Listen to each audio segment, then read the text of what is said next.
am heure bu ne laa koy woo nag bu décroché allo taasooy ndayu rab non ambiance bi moom la am si suñu studio bi nag moom ambiance boobu rek doyoon na clip maag am parce que guerre la woon mu metti boo xamante ni bu ma duggee ba teg micro bi am dugg na ma tey rek ngay dégg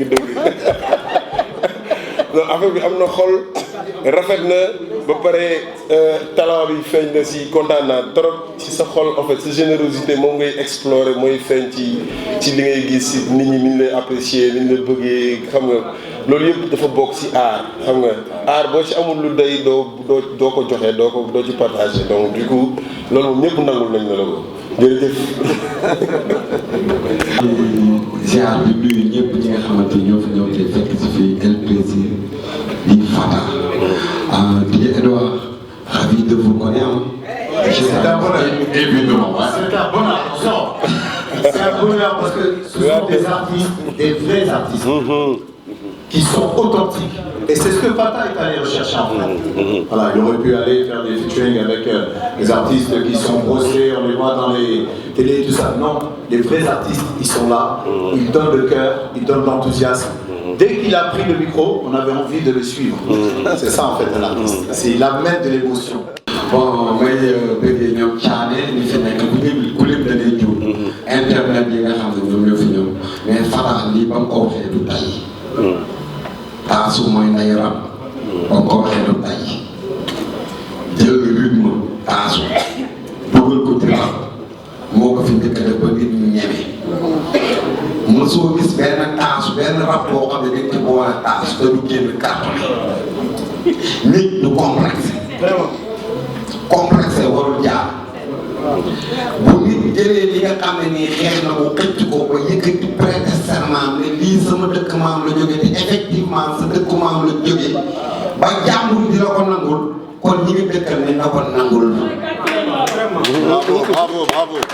nañ la ko nangul teel a nangu day yombali duma sunu maam yi nga xam ne ñoom lañ jàppoon yóbbu ca Amérique di ñu jaamloo di ñu torturer di ñu def lu métti bu ñu demee ba la ñuy wax récréation ñu bàyyi la pour nga souffler wu ngi ñëw di taasu ñuy bokk ci suñ biir di wéyandoo wéy boo xam ne day am mouvement d'ensemble di am ay wéyu américain bi toog fee mu toog ndax li jàpp sa maam jaam sët ba ree na ko def mu di ñu conseil lu ñu am mu ñandee ñu lañ seen yóbbu dëkkam taasu bi nga xam ne moom la ñu am mu jël ko dem soppi ko foog ne dootuñ ko xam nanguwuñ ko mënatuñ ko nangu mais nañ nangul Fata li mu wax def nañ ko rab ba pare mais taasu ci taasu la jógee. macha allah am de Naturel. franchement ouais. Fata sa li nga xam ne moom nga def muy album bi yàlla ngeen toj ful te loolu sax lay demee. da ngaa xam li nga moom. xaaju ci li nga moom nangu woo ko waaye nañ la nangul ni sa dëkk maam la jóge yàlla la yàlla may ndam man nag nit ndox laa mënuma waxu mbooloo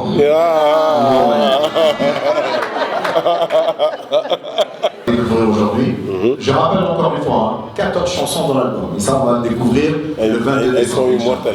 Ah, ben extraordinaire. ñii seen ambiance boo nekkee ak ñoom da nga war a xam ne man dañ Non, mais elle est trop bien.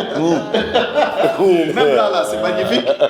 Et donc la prochaine chanson, ça va être Sigil featuring Deja. Voilà, c'est ça.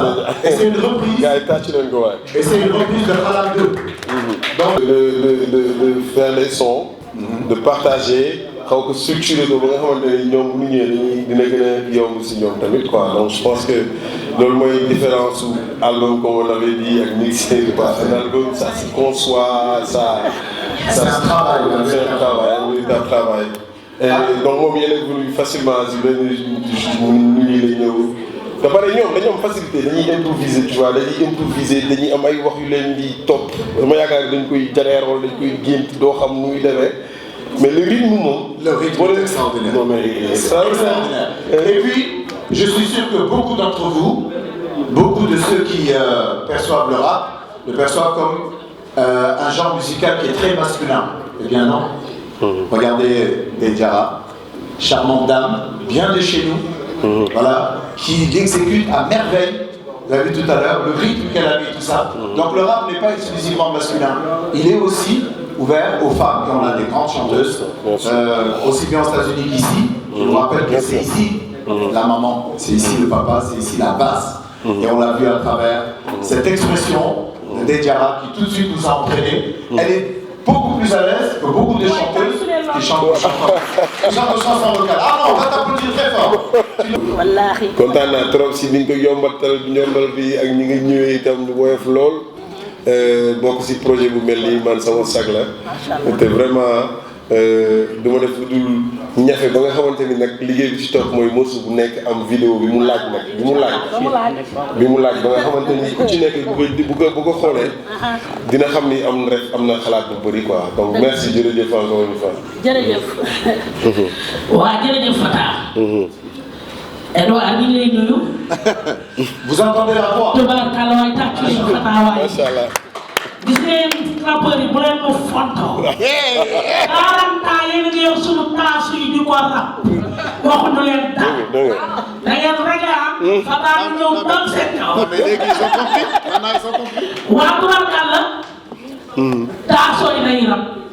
fii la jógee. sunu maam yi la ñu yóbbu woon.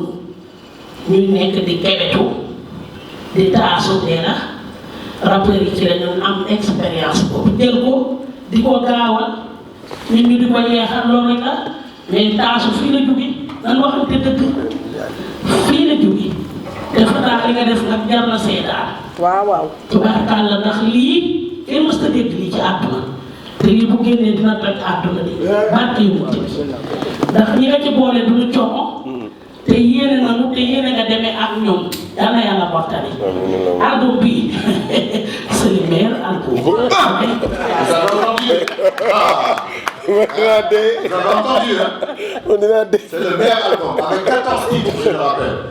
Voilà, là on a découvert, c'était le 3e. Et vous êtes formidable, madame. Vraiment. Elle défend ses couleurs, elle défend ses racines, elle défend la base. li ñu wax sax la jërëjëfati ndax nag tubaarkàlla macha allah li nga def nii man dama daa wax naan rappeurs yi yëpp nag man Fata laa mas di déglu ndax li muy def dafa nuróog li ñuy def ñun rabam dafa mbalaxe man moom laa daan seetaan wax dëgg yàlla tubaarkàlla la def ci lu mel nii woo taasukat yi ñu ñëw def te xam nga ñun nag kaay wax la de lu ñu bokk du sa xorom déedéet parce que lu ñu bokkul du sa xorom waaw man loolu laay wax toujours man taasu dama koo bëgg ba kuy taasu dama laa bëgg barke Serigne Fallou xam nga kan laa bay kii yàq taasu waaye kii defar taasu dama koy bëgg loolu moo tax dama bëgg